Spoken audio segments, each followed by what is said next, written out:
Le troisième sujet, ça parle de Google et ça vient mettre un petit coup d'arrêt ou coup de pelle ou coup de réalité dans les fantasmes que font naître dans nos têtes les présentations manucurées marketing de ces grandes sociétés, puisque vous vous en souvenez, la semaine dernière, je disais oh, mais c'est incroyable ce qu'ils font avec Google Gemini, là, les overviews et les AI overviews dans les résultats de recherche, ça a l'air super sympa, machin.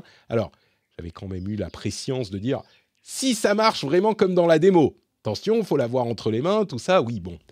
Mais le truc, c'est que les gens qui l'ont eu entre les mains n'ont pas tardé à faire état de légers problèmes avec les réponses que donne OpenAI, pardon, que donne, c'est pas OpenAI justement, c'est Google, avec les réponses que donne Google Gemini, puisque on a vu apparaître des tweets qui font état de résumés IA qui disent par exemple bah oui, pour faire une pizza et que pour que le fromage ne coule pas, il suffit de Mhm. mettre un peu de glu non toxique, alors il précise non toxique quand même, et votre fromage restera bien sur votre pizza.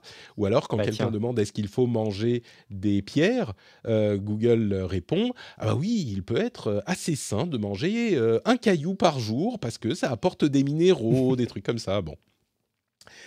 Alors, tout ça, d'ailleurs, semble venir de Reddit, puisque Google paye 60 millions de dollars par an à Reddit pour avoir accès à tout son contenu. Et évidemment, comme on le sait si on utilise Reddit de temps en temps, sur Reddit, il y a aussi des petits farceurs parfois. Enfin, des farceurs, des gens qui sont là pour délirer, pour dire des bêtises, pour rigoler. Et donc, prendre les réponses débiles et les mettre au niveau des réponses sérieuses, oui, Reddit est super cool, et d'ailleurs, ça pose un problème à Google en dehors même des réponses IA, puisque le web est tellement plein de contenu optimisé pour Google qu'on a du mal à avoir des réponses à une recherche normale, on a du mal à avoir une réponse qui fasse référence à quelqu'un qui soit une vraie personne, qui a vraiment utilisé un produit ou qui puisse répondre à notre question. Reddit, c'est plein de vraies personnes, et du coup, sur les recherches Google, on se mettait souvent à mettre Reddit dans la requête pour avoir dans les résultats une réponse qui soit vraie. Et bien là, ils sont allés donc chercher plein de réponses sur Reddit, mais pas forcément les meilleures.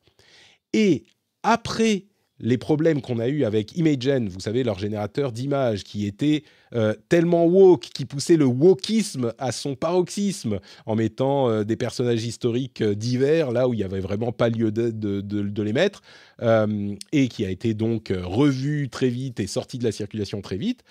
Et bien après ça, Google, ça devient une cible un petit peu facile, il faut l'avouer. Alors, il n'y a aucun doute que euh, les réponses, il y a eu des réponses ridicules dans l'IA de Google.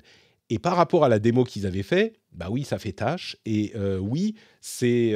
alors, je ne pense pas que quelqu'un va effectivement se mettre à mettre de la glu dans les pizzas, au-delà du journaliste qui le fait pour tester pour le principe et pour faire un peu le buzz, parce que oui, c'est arrivé, mais c'est de la glu non toxique, donc voilà, c'est des trucs que tu peux ingérer normalement, mais les gens vont pas se mettre à manger des pierres.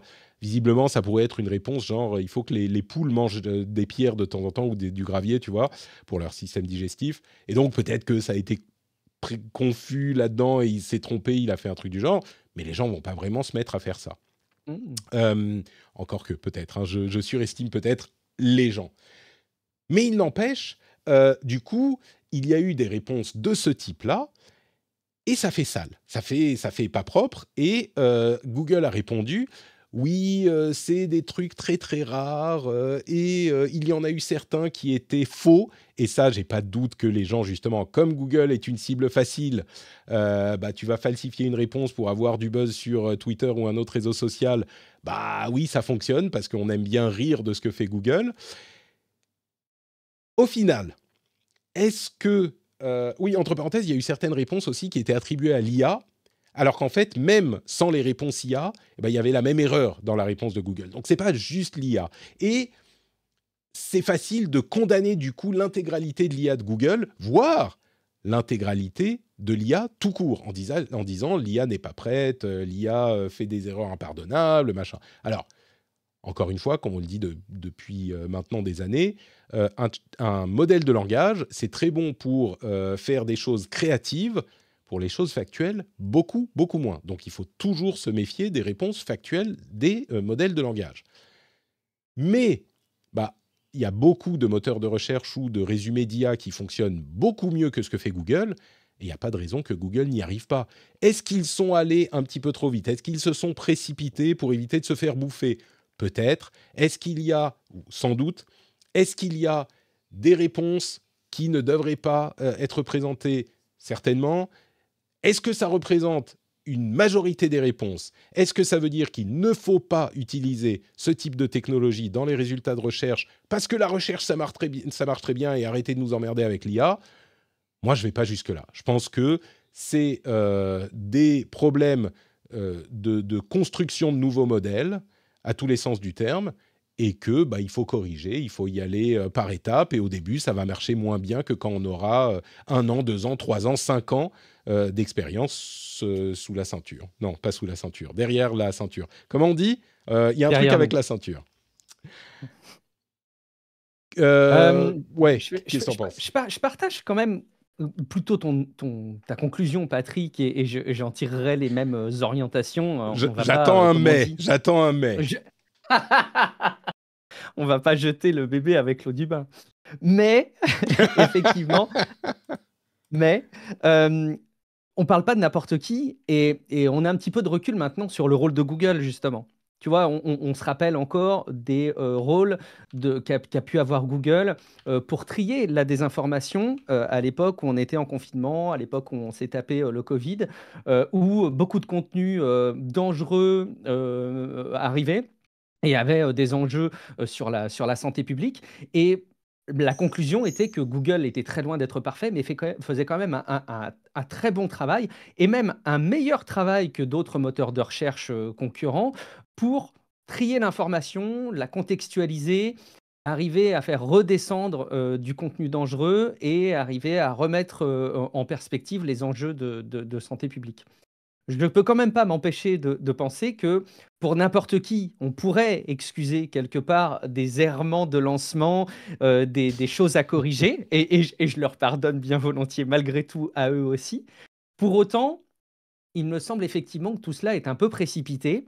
Et on commence à voir fleurir, et on pouvait s'y attendre, des bidouilles qui amènent les gens à chercher à désactiver les réponses par intelligence artificielle parce qu'elles sont forcées aux États-Unis, en tout cas, je crois, depuis Ça, quelques jours.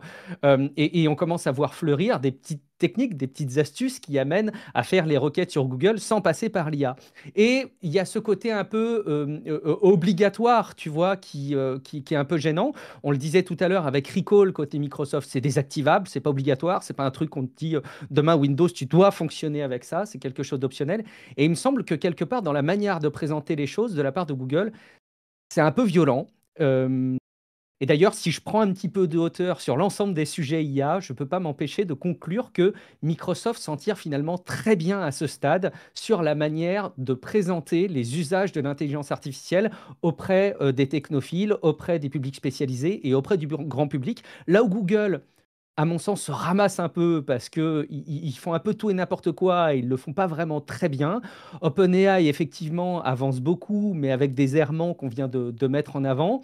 Apple n'arrive pas aujourd'hui à nous vendre des iPads qui sont capables de faire tourner des modèles de langage en local sans nous montrer concrètement ce qu'on va pouvoir en faire. Et donc, j'ai presque envie de te proposer ce bilan de cette première section de news du Rendez-vous Tech, Patrick, cette semaine. C'est que Microsoft gagne.